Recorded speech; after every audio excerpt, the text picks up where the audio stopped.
Liverpool, top of the league at Christmas, and look, deservedly so. No team in this league is remotely as good as us, and the team that certainly isn't is unfortunately Tottenham Hotspur. As much as Arne Slot loves their style of play, thinks it's great for football, I wholeheartedly agree. I would love every team in the Premier League to play like that was Chris just counting through the goals. I would love every team in the league to play like Tottenham Hotspur. They are wild, and there is something actually. There's a naive pleasantness about them because they don't know when they're beaten. I think in their heart of hearts they knew. I think everyone in that ground kind of knew as well. Liverpool battered. Liverpool were never really in any danger of not winning that game, particularly once we took the lead, which is mad to say because there was a point where it goes to 3-5. And in other game states, in other situations, I might have flapped a bit, but I just didn't. At no point did I ever feel like we weren't actually just going to go and score again, and we did. And that was where we were at, is that Errol and I were doing the watch-along, and we were making jokes about, like, I didn't want the game to just end, because sometimes you go, our lead might be eroding quick, just get to full time. No, I want us to score the last goal so I can get the most positive feelings out of this, and that's where we were at. We were, like, almost like selfishly saying, no, I want more goals. I don't just want to win. I want to make sure that we've scored more recently than them so that I extract the most positive vibes from this game. And that's what Liverpool did. So thank you so much. It was the ultimate pre-Christmas present. It was exciting. It was end-to-end. I saw some sensational football for Liverpool. There were a couple of little moments. We can't concede 3 goals in a football match and expect to win every week. So that's something that needs to get knocked on the head. I would suggest that I think their second and third goals are better goals. The first one, it's Mac Allister who makes a mistake for it, but I can't even really criticise Alexis Mac Allister because I thought everything else he did on the pitch was sensational. In fact, he actually got better after having made the mistake, and he'd already scored a goal in the game by that point as well. There's a couple of times where he goes back and does his defensive work. There's one where he absolutely bodies Dejan Kulusevski and just really stamps his dominance and authority on the game by doing that. So yeah, I could be critical of him, but I'm not going to be. I thought, maybe Andy Robertson could defend Brendan Johnson a little bit better, but sometimes you just lose headers. And then it's a fantastic finish from Solanke as well. And so yeah, and Kulusevski, fabulous run, good finish. They scored good goals. They did. They scored good goals. Madison's is a good finish as well. They've got good players, Tottenham. Scoring goals is not their problem, so they're going to be a goal-scoring threat. And one thing I liked about them is it should have been done. By the time Liverpool get to, like, 3, they should have given up the ghost and capitulated, but they didn't. That goes back to that sort of pleasant naivety thing, is that they didn't stop. And I think Liverpool did.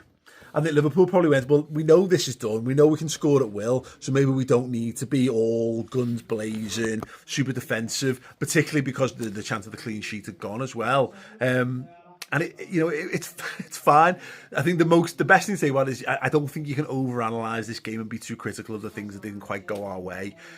I want to look at the positives, and I want to say that I think every player on the pitch for Liverpool was brilliant today.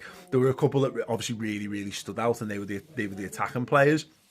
Luis Diaz, brilliant, takes his goals, fantastic. 2 proper centre forwards goals for him.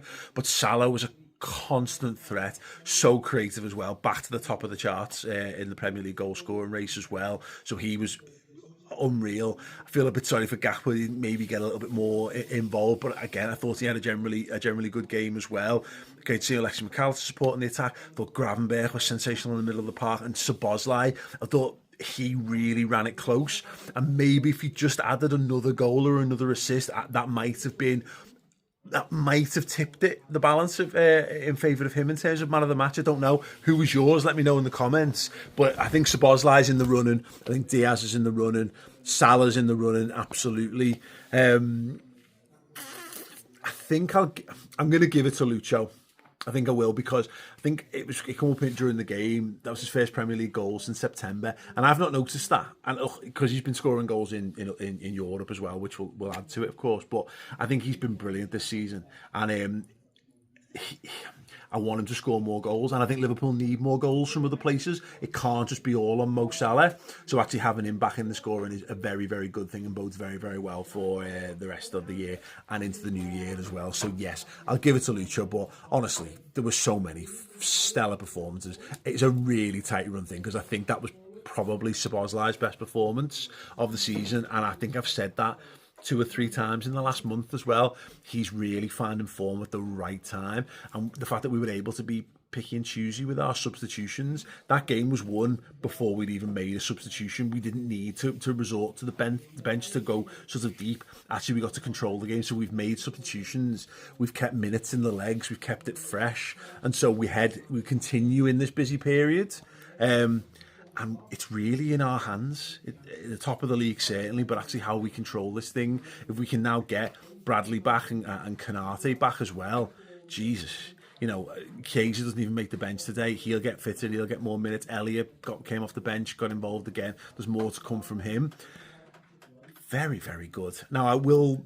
Being top of Christmas is nothing, really. You know, it's something if you're any team other than Liverpool, but we all know we've been bitten by this too many times that it doesn't mean anything that Liverpool are top of Christmas other than the nice warm feelings it gives you over a time of year where it's nice to feel nice warm feelings.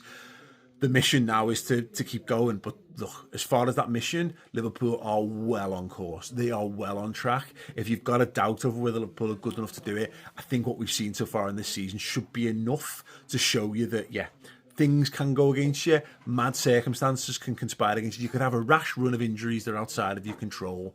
But as long as we have that little slice of luck with that regard, Liverpool have got everything that's required to be a very, very good football team and have a very, very good end to the season. So listen, 2024 has been an emotional roller coaster of a year. We've got an opportunity to get another 3 points on Boxing Day, and then obviously head towards the new year and really stand us in good stead for 2025. But I'm feeling optimistic. I hope you are too. If you want more content from us, you're going to be in a chance of winning a signed Kenny Dalglish shirt and a signed David Fairclough shirt. We're giving them away on Boxing Day on the Red Men TV watch-alongs on YouTube. So sign up to redmenplus.com as a Legend tier subscriber and get your name in the live draws for those 2 wonderful signed shirts exclusively to Legend tier subscribers on redmenplus.com.